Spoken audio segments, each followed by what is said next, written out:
And ladies and gentlemen, a warm welcome to Tan Lee up against Ilya Freymanov on Friday, Lumpinee Stadium, the former featherweight one world champion.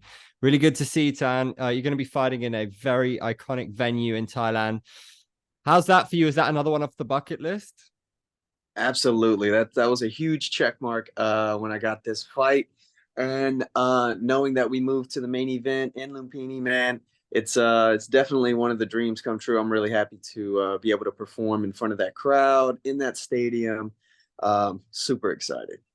Is there a special buzz right now? Because I mean, we very recently saw Superlek versus Rodtang there, and I feel like that's one of the biggest modern Muay Thai fights of all time. We had Joe Rogan speaking about it, and did you feel that buzz from the US for that fight and what's happening? Is there a moment happening in your eyes?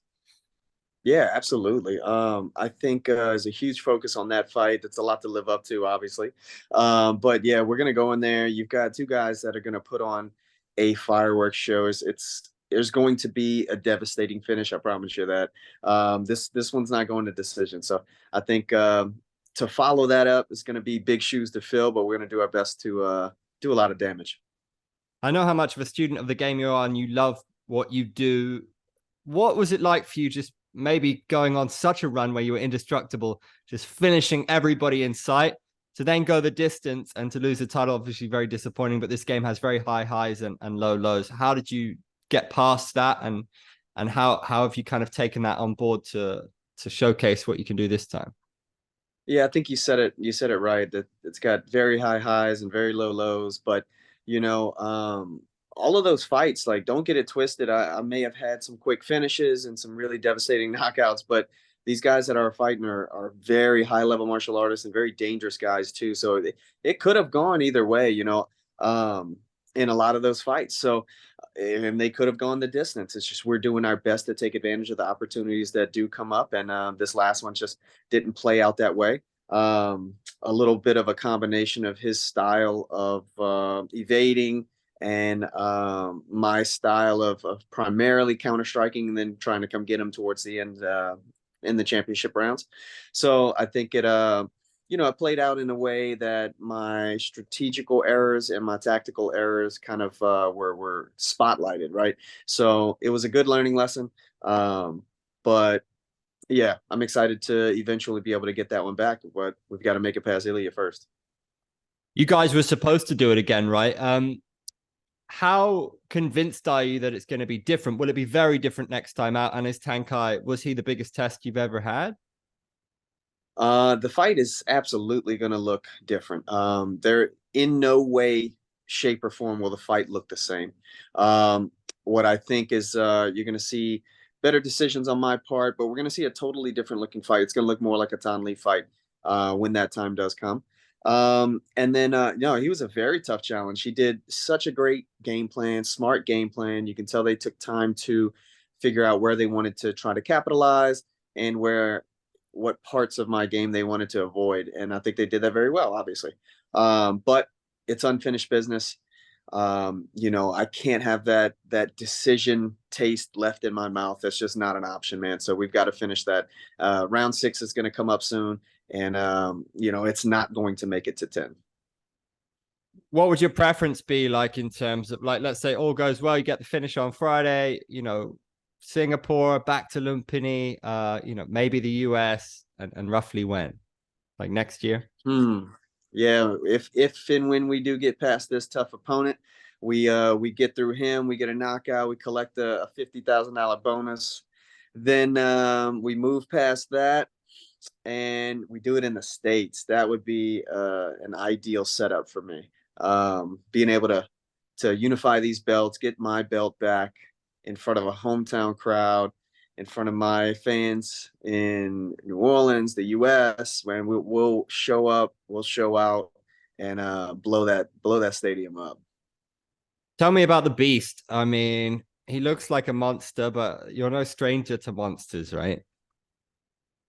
Yeah, yeah. You mean Ilya in front of me? Yeah, well, they call him Yeah, the Beast, absolutely. right? Oh, okay, okay. Yeah, yeah. Very good, dangerous, skilled opponent. You you can tell when you've got a big challenge ahead of you because it's easy to get up in the morning and rock it through camp. Uh, Things like that motivate you through the hard rounds, through the hard sparring rounds, through the trips away from the family, things like that, right? He's got a great martial arts background. He's been doing martial arts for a really long time. So it's a perfect setup. It's a perfect fight to get me out of bed and to really get me prepared and to really up my game. Um, I'm excited for this one. He's had two great showings, one with Martin, and the next one where he got hurt, he got damaged, fought through some adversity and ended up getting the win anyway. So, you know what you're going to face in this guy, and you know he's got no quit in him. And the only way to end that fight before the bell rings is to actually put him out, and that's what we plan on doing. At the moment, in the time off, who's impressed you at ONE? Have you seen any fights that you were really like, okay, wow? Man, there's been a ton. Obviously, you mentioned the Rod Tang and the Super Leg fight. I can't wait to see that rematch. If they do it in Qatar, that's going to be insane. Um, the whole situation with Angela Lee and Stamp, that was like an emotional roller coaster, and great to be able to witness a little bit of, and kind of be taken on Angela's journey and see what she's been going through, and watching her deal with that and make a decision for her and her family to step away from the game. That was big. Um, yeah, excited for Haggard. He did such a great job. Excited for his upcoming fight. Man, there's a ton. There's too many to name, but those are just a few. We talked earlier about, high highs, low lows. Is this game more than ever like a mental strain? I know elite sport is arguably all a mental strain, but what are your thoughts on Angela's initiative to do a fight story and to call it quits? Like, what's your take on it? Do you kind of empathize with the mental struggle that fighters have to endure? Do you think it's deeper for fighters than most people? Uh, yes and no. We deal with a very privileged life. Most of us, this is our job. We get to do something that we're passionate about and something that we love and chase our dreams day in and day out. That's the great part. That's the part that people working a regular 9 to 5, they didn't, maybe they didn't sign up for that 9 to 5, but they're stuck in that situation because they have to. And it's a real hard step away to be able to go and do things like chase your dreams. So that, is it hard work to make that happen? Absolutely. Daily work, but it's a privilege to be able to do that. And even in that pursuit, sometimes things go astray and it gets really, really tough. And obviously, I'm not in her shoes. She's making the best call for her and her family, and I'm really happy that she's made. I trust that she's made the right decision for her and her family. So, um, you know, definitely my heart goes out to their family, and the things that some of the things that they've been through that we've been aware of, at least. But yeah, it's tough. It's tough. Life is tough, man. No matter, everything is hard. I heard a quote that talked about everything is hard. You just got to choose your hard. Are you going to choose some of the hard work now to make some of the future times a little easier, or are you going to pick the easy times now to make a lot of the future times harder? So it's for my message out there, I guess, to everybody, is it's everything is hard. You just got to choose which hard you want. Yeah, I think that's a pretty positive outlook, man.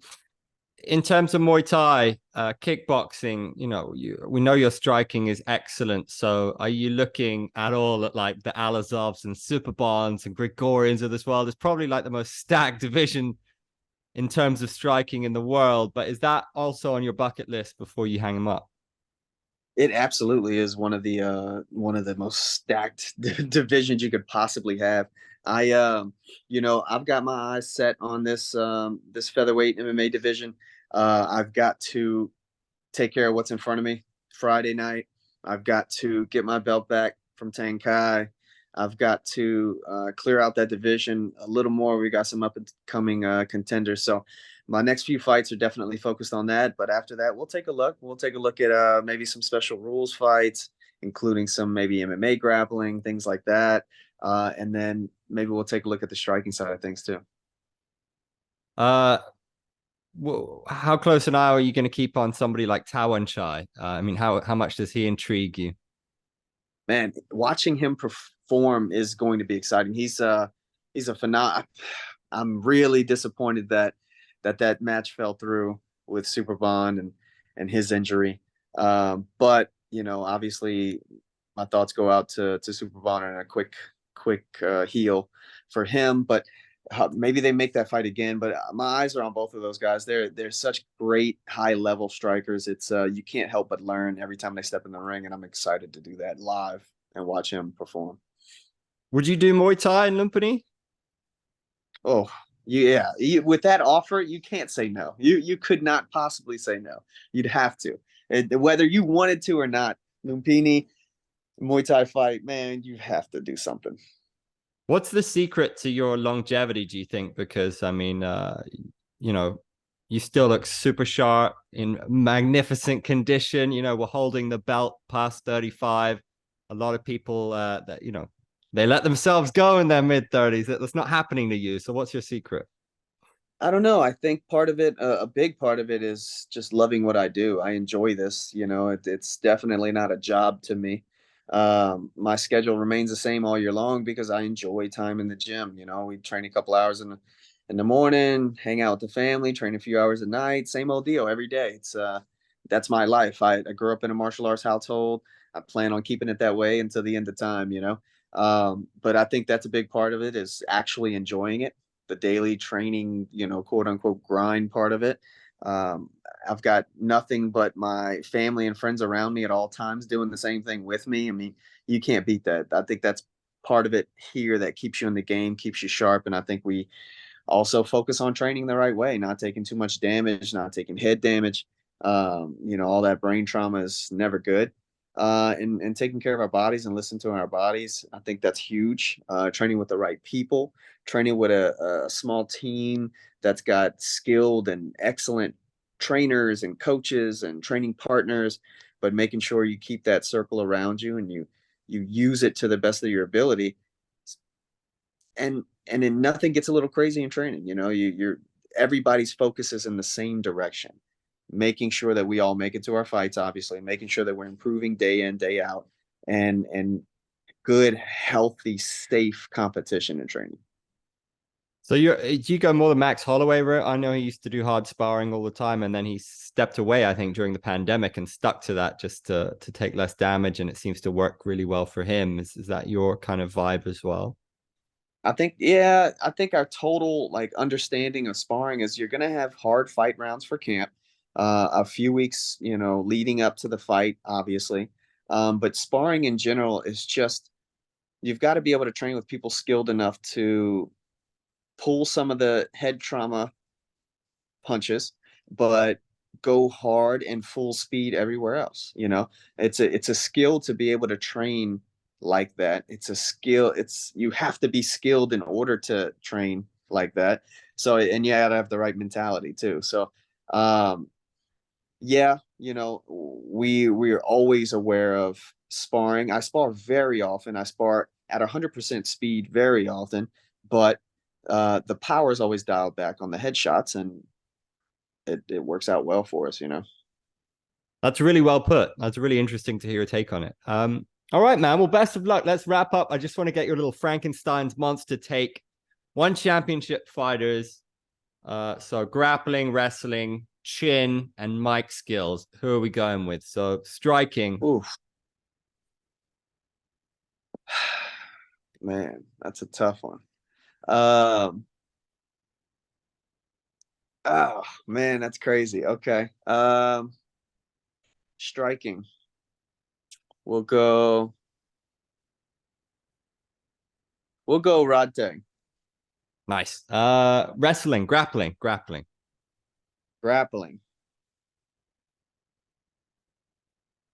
I'm gonna make this one funny. We'll go me. And mic skills. Mike skills. Man. Oh, me Friday night. Keep an eye out if I win. Interesting. All right. And then have you been learning any Mandarin? You've been What's brushing up that? have you been brushing up on your Mandarin Chinese? Oh. Unfortunately not. Yeah. Okay, and then best chin. Damn. We've got to say Rod Tang on that one. So we got Rod Tang for striking and chin, you for grappling, and you for mic skills Friday night. All right. Well, Yeah, best I of tell you luck. what. I tell you what. I just witnessed my coach and buddy Ryan Hall training with Mikey Musumeci, and that was amazing to watch. So yeah, we'll take my name out of there and we'll put Mikey in there. All right, man. Awesome. Good to speak to you. Respect. Have a good one.